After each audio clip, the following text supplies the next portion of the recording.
HMPV विषाणूमुळे राज्य सरकार अलर्ट मोडवर आहे। नागपूरमध्ये एचएमव्हीचे 2 रुग्ण आढळल्यामुळे उपाययोजना करण्यासाठी सरकारने टास्क फोर्सची स्थापना केली आहे।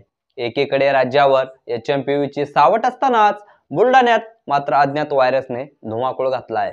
या व्हायरसमुळे अवघ्या 3 दिवसातच टक्कल पडत असल्यामुळे नागरिकांमध्ये भीतीचे वातावरण आहे।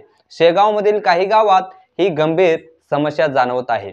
अचानक टक्कल पडत असल्यामुळे नागरिक भयभीत झाले आहेत। राज्य सरकारचे मात्र दुर्लक्ष असल्यामुळे नागरिकांमध्ये संतापाची लाट आहे। शेगाव तालुक्यात केस गळतीमुळे नागरिक भयभीत झाले आहेत। वेगळ्या व्हायरसची एंट्री झाली का अशी भीती नागरिकांमध्ये आहे। बुलढाण्यातही शेगाव तालुक्यात काही गावाकडे नागरिकांना केस गळतीची समस्या जाणवत आहेत।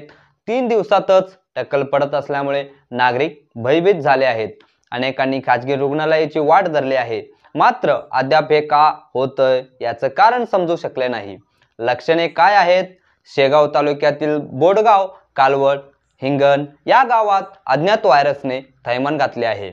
या विषाणूची कुटुंब बळी ठरत आहेत।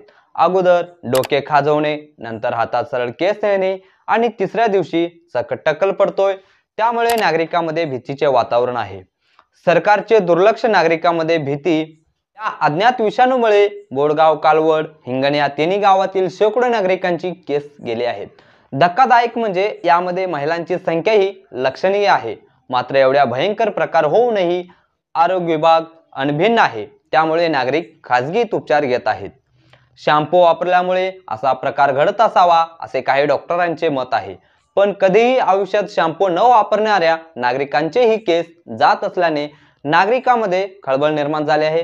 बुलढाणा जिल्ह्यात आरोग्य अधिकारी यांना शेगाव तालुका शिवसेना प्रमुख रामेश्वर धारकर यांनी निवेदन देऊन या गंभीर बाबीची दखल घेऊन त्वरित सदर गावामध्ये उपचार शिबिर राबवण्याचे आवाहन केले आहे। या गावामध्ये आरोग्य विभागाने कोणतीही ठोस उपाययोजना केली नव्हती।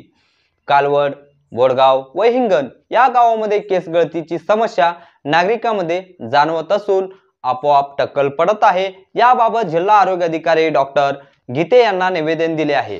आता सरकारकडून काय पावले उचलली जातात याकडे नागरिक डोळे लावून बसले आहेत। याविषयी तुम्हाला काय वाटतं? तुमची मतं आम्हाला कमेंट करून नक्की कळवा आणि अशाच व्हिडिओसाठी आपल्या चॅनलला सबस्क्राइब करा।